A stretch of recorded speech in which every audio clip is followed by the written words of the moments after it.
The pressure to succeed is an increasingly common challenge faced by young people in our today's society. From academic achievements to career aspirations, financial stability and social status, young individuals often feel an overwhelming need to meet societal expectations, family demands, and personal goals. The pressure can stem from various factors including social media comparisons, cultural expectations, peer influence, and internal self-doubt. Welcome, and thank you so much for joining us on another interesting episode. I am Fatima Ahmed, and this is Youth Connect. Now, before you get to meet my guests, let's go on a quick break, and when we return, we dive into the discussion fully. Stay with us.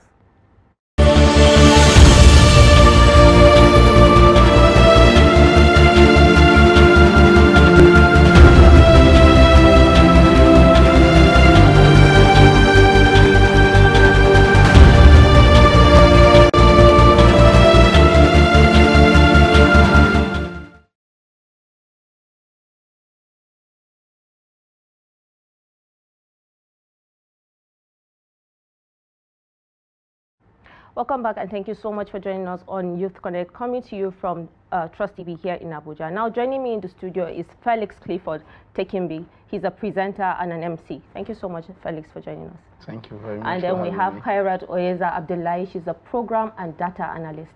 Thank you so much, Khairat, for joining us. Thank you for having me. All right, Felix, let me start with you. What does success mean to you, and how does that define your personal life? Okay, I want to believe every human being basically has something he or she wants to achieve in life. When I mean achieve, I'm talking about that point where you get to in life and then you feel like, yes, I'm comfortable. Even though there's still more, it's never enough to get in life. But at that point, you don't have anything that you actually need in impromptu. Like, it's just like, I'm cool, and I can actually deal with anything that comes around now. So I feel that's success. You've gotten to that stage, and then yes, nothing else around. It's really like, it's not really a point where you just have to panic. And then we're talking about personal, how it affects your life. Yeah, how it affects your life. Some persons actually different strokes. There are different folks, different strokes. Everybody has a way they react to circumstances in their lives. And I want to believe, in as much as it's good for some persons, sometimes it's bad. And yeah, to some extent, a few unfortunate others find it very, very, like, it's just so not a good thing to talk about when it comes to other persons. So I just believe it's the way actually your personality builds, and then the way you can actually contain it. Khairat, has success affected you in any way, let's say mentally? Like, maybe you need to achieve certain things and you have not achieved them. Yeah, it has. To a great extent, I think success has affected me mentally when you look at some core factors, right? When we look at the academical factors, you have this pursuit of succeeding. It's either you're at the top or you just have to find your way there or in between. You can be below. And then when you look at professionally, it has affected me in so many ways, because the urge to succeed, the urge to be the best at what you do, wherever you find yourself, it's actually a big top for me. You have to be successful in what you do. That's how it affects to a great point. And then when I talk of the society, how has it affected me? I think it has affected me because there's this stereotype and there's this ideology. This is what you should achieve at a certain age, or this is what you are expected to be at this point in time. So I think it has affected me because life actually has its way of turning things around. So once you put your mind to something and it doesn't come up that way, it gives you this urge, it triggers this ideology behind you, like you're not good enough for it. So I think that has affected me to a reasonable doubt. Felix, how has this success affected your mental well-being and maybe even your relationship? Because sometimes we have to strike a balance in between to meet up with our own personal goals and then also having other people in our lives that we also need to give them the attention. So how has that affected you? Okay, I'll say, let's talk of low self-esteem. I'll just use that point as a niche to talk about this. There's a particular stage in your life where you feel like if you're really someone who's ambitious, and then you see your mates or you see people doing things that you actually feel like at this point in your life you should have been here, and you're not there yet, it becomes a problem. It's a challenge to you as a person. And if you don't actually have a way of, if you don't have that means of fighting through, getting to that point where you break through and then you have this particular thing you want, it can actually affect everything around you. It affects your way of thinking. It affects the way you relate with other people around you. And yeah, just like you said, relationship. It goes a long way to actually break relationships. But basically, there's a point where most guys, like most youths, I'll say youth, there's a place where most persons just slide into depression if they don't have the right persons to actually come through for them. And yeah, that's why we get cases of suicides and maybe them getting into addiction like hard drugs and other things like that. So it's actually a problem. Personally, I would say there was a stage in my life where I felt like I was supposed to be here, but I'm not there yet due to one or two things around, which I wouldn't like to mention. Not because I don't want to mention, but just not because if I should mention now, it's going to be like I have to elaborate more on it. And at that point, the only thing I was thinking about was basically if there was a problem with me. But I had to actually sit down, and luckily for me, I had persons around who would actually look at me and say, okay, there's nothing wrong with you. You just have to keep pushing through. It's not like you're not moving. The problem now is instead of running, you're actually crawling, but you're actually taking those steps. But for me personally, I just felt like maybe I was just stagnant because everything around me was just like, it's not really going the way I want. So it really affected even within my family. I became I'm an outdoor person, but all of a sudden I would just be indoors, and then I don't want to go outside because I felt like maybe the outside world was not really the way I wanted it to be. So I had to sit down and figure out what the problem was. Yeah. Well, Khairat, do you think this is one issue that has also pushed young people to venture into criminal activities, either online or even physically, like ritual killings and cyber crimes that we tend to see young people indulge in? Okay, that's where I would say societal factor. That's a factor that a lot of people don't know. It traces way back. Just like a discussion I had. When we talk of societal factor, people look outside rather than look inside. It starts from the home. And then if you already have the urge to succeed, the urge to be at a particular point because of that pressure mounted on you from your family, that's the internal family, you already see yourself doing things you didn't expect yourself to do. So I think it's actually a key factor to that. That urge to succeed, that pressure to succeed, to be there, to be in the limelight, to be in that place. Because to the major youth now, it's once you're known, you've succeeded. They don't care what you're known for. They don't care what you do. Once you're known, once your name echoes, that means you've succeeded. You've reached a milestone, a particular milestone, which is actually wrong.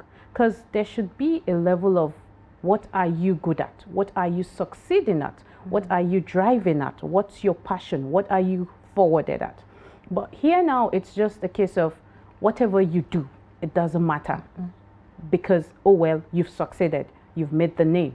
That's a problem. And it's a very critical issue now, because if you look at it, this urge of success with the wrong narrative has pushed a lot of youth into the wrong dimension.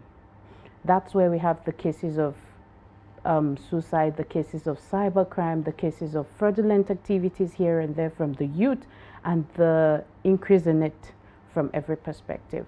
It's not tailored to a particular youth, it's everywhere.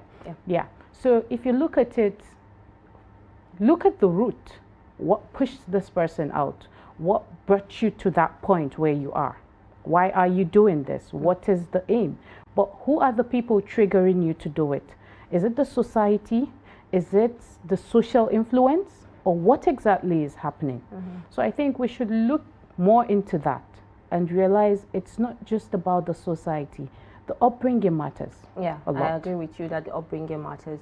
But do you think social media also adds to this the pressure to succeed, especially amongst youth nowadays? Because I mean, you see what we see on social media every day. Yeah, It actually has I would say 70% of the effect why youth actually engage in the things they get engaged in. And Khairat already said something, the upbringing from the homes actually starts the whole thing. And sometimes, yeah, the compulsion from your home pushes you to start saying things that on a very good day, maybe a youth wouldn't see. Yeah. Just imagine you're in the house as a young person and then your mom or your dad comes home and like, your mates are out there, this is what your mates, they don't feel like, they fail to actually understand what that does to what other parents have actually, or the platform other parents have actually given to their children. You understand? And then just throw it at them. Now, if somebody, like I said initially, once you don't have the right persons around you, it becomes a problem. Just say, mainly they say it, and then the next thing is you don't have the right person to talk to. That's it. That thought has been planted. And the mind, the human mind is very, very mysterious. Like you don't know exactly what the mind might just grab on, and then yes, it flourishes. And begins to feed on it, Yeah. So the next thing is, maybe you pick up that idea of your mother is trying to, maybe if this particular person was actually putting on the kind of dress that you had not noticed, because of what has been said to you, you'll notice that. Now, you don't have the right person to make you understand that this particular thing is not what you should be craving at now. The next thing is this, they move away from the lane which they are on, which might actually be the right track. The next thing is they start chasing clouds. Like, they go after what is not really necessary at that point in time. Failing to understand the detriments which they're going to get at the end of this particular road. You don't know what this person does. You don't know how the person does it. And before you know it, they engage themselves in it and it becomes overwhelming for them. And I would like to say contentment. Yeah. Contentment is a very strong hold for the youth these days. Most youth these days, they don't actually feel contented with what they have. If I can wake up, I have a good meal. Maybe if I can have 2-3 meals in a day, I should be contented. And a shelter, a roof over my head. I don't have anybody coming to barge into my life and then try to make me feel like I owe them something. I think I should be contented with that. Not looking after maybe I have eaten in the morning, eaten in the afternoon, eaten in the evening.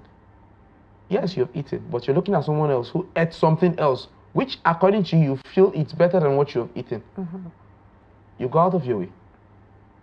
And the next thing is.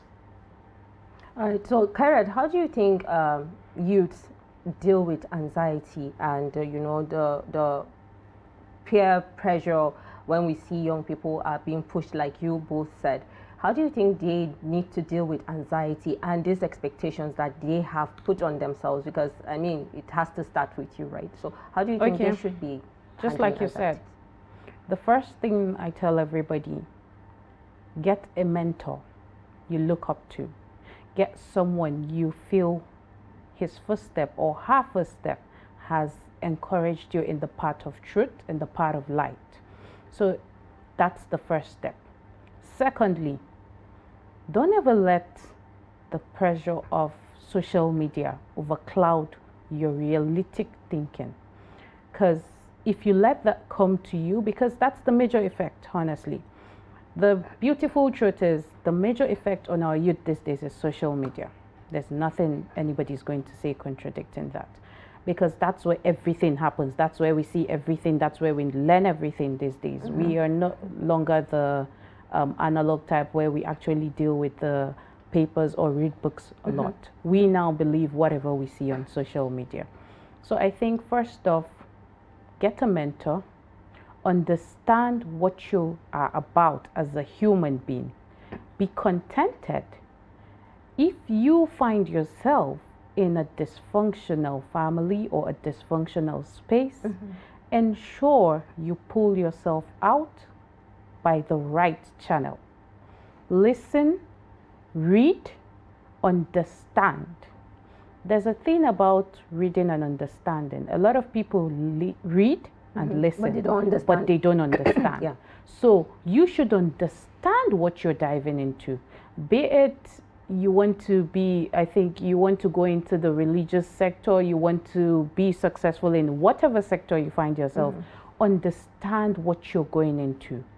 Don't ever find yourself competing at any particular time. Whenever you see yourself in that space where you feel it is toxic, take a break, leave that space.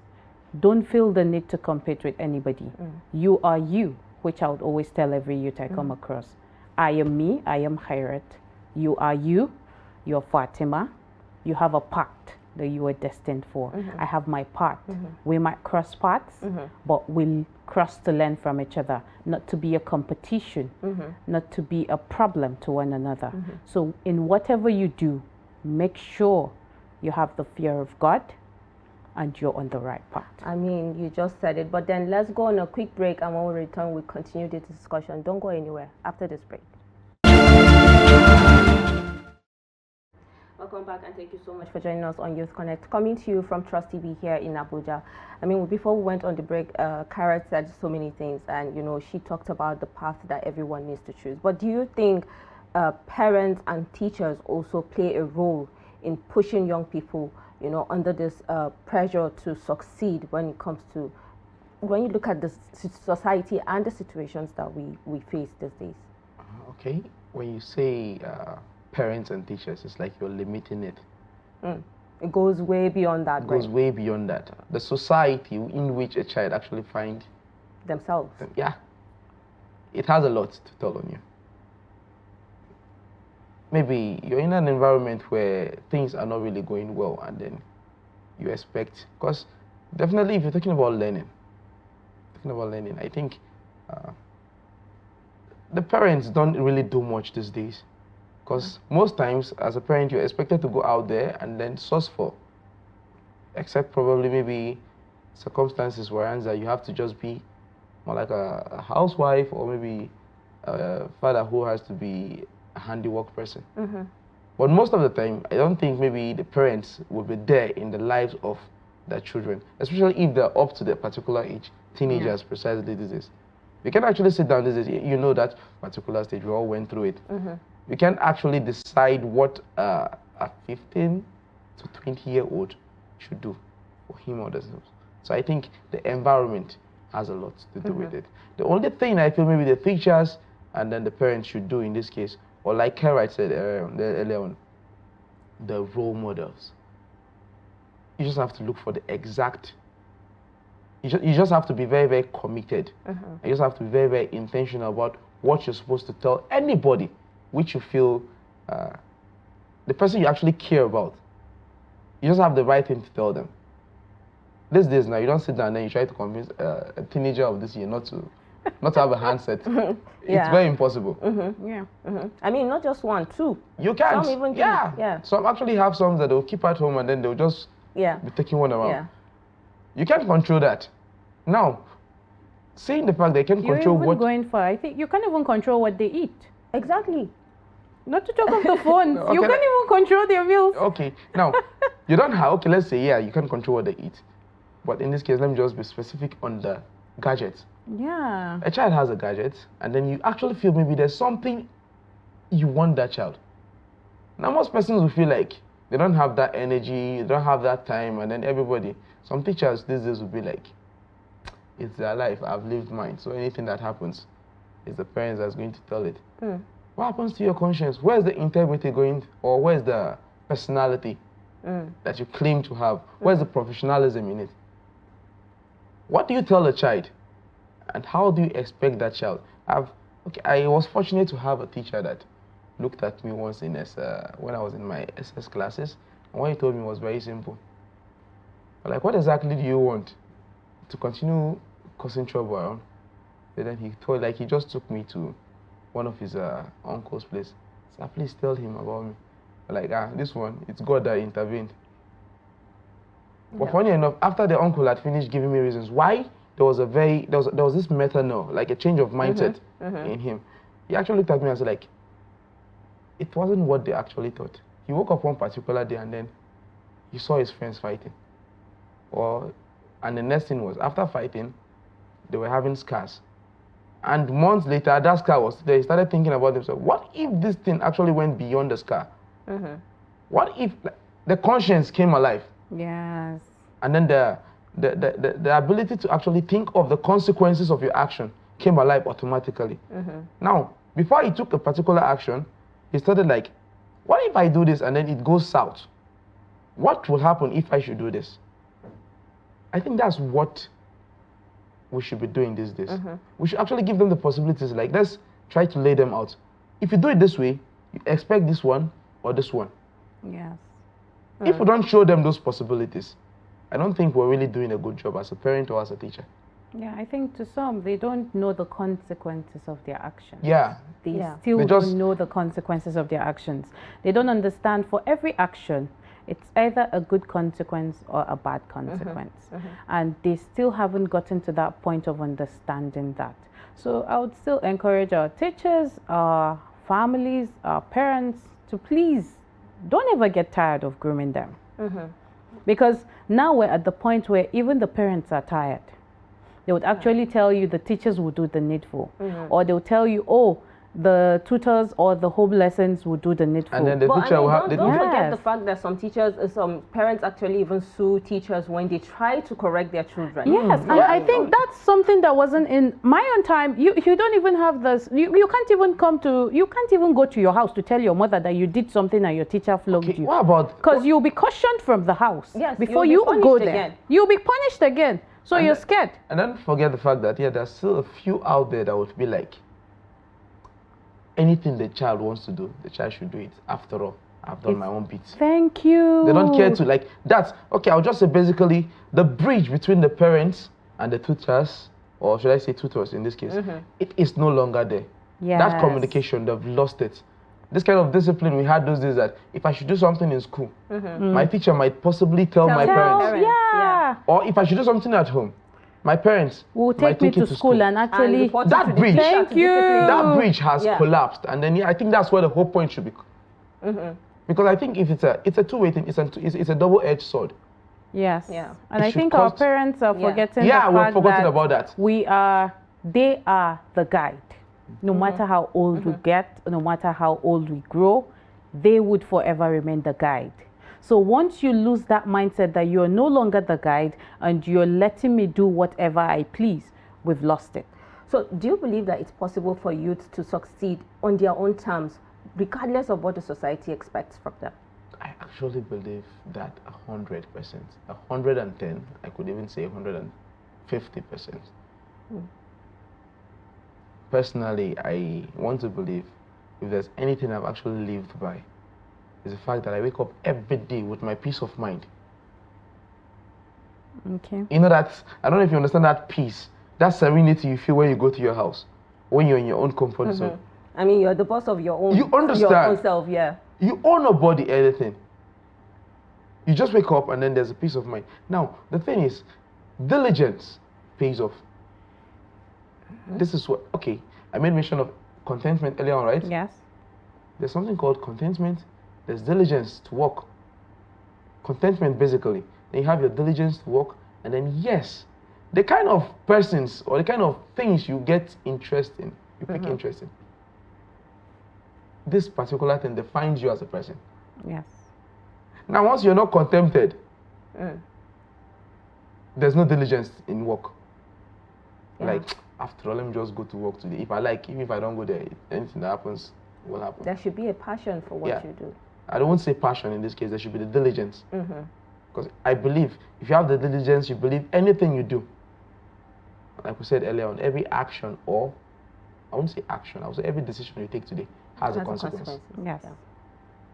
Now, once you actually make a decision today, and then you know, yes, it's the right decision, you're not scared of the consequence. Definitely. You do it passionately.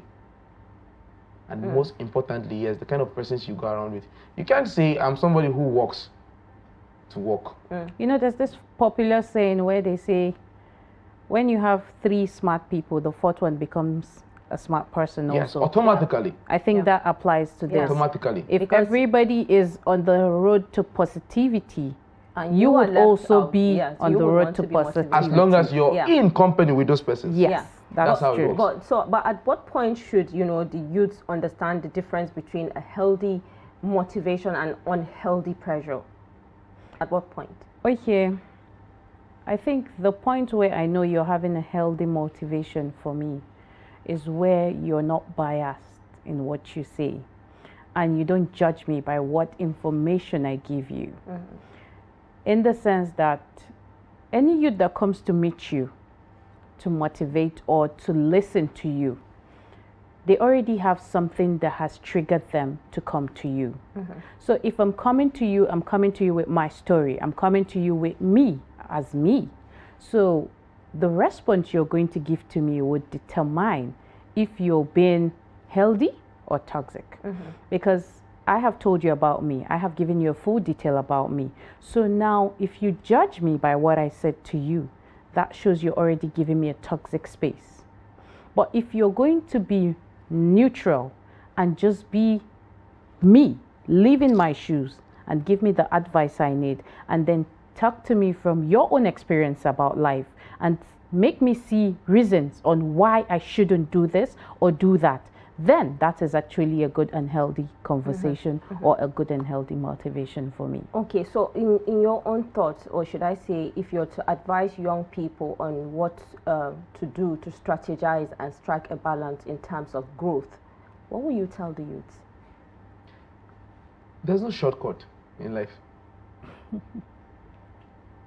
There's no shortcut. Basically, and the reality is the fact that when you go through the right path, you end up at the right place, at the right time, Yes. with the right convenience, then you're comfortable. But when you actually feel like, I'm on this queue, instead of going patiently till it gets to my own turn, I'm actually envying someone who's at the front. And I'm actually looking for a way that I'm going to go ahead of that person. It becomes a problem. Definitely. Because once you step out of the line, even though you succeed, there's a possibility that maybe you might get to that particular point and then yes, you don't get the information. But you need to understand that if you're on your own, or if you're in line at your own position, there's a way you get information. There's something called learning by rumors. The other person went there. There might be persons who might be ahead of you, but might not have it the right way. And they actually have to go back and then make a few corrections.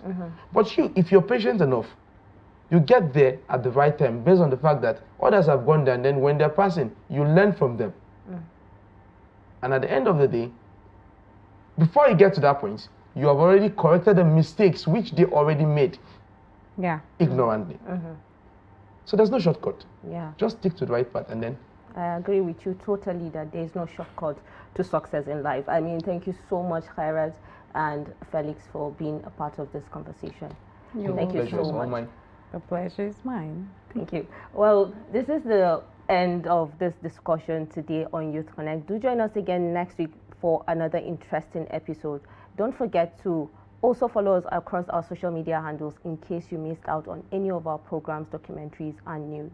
Well, let me leave you with this question, or should I say, let me ask you this question. Where does the pressure to succeed comes from? Is it from your family, friends, society, or even yourself? Ask yourself that. Well, I remain Fatima Ahmed. Bye for now.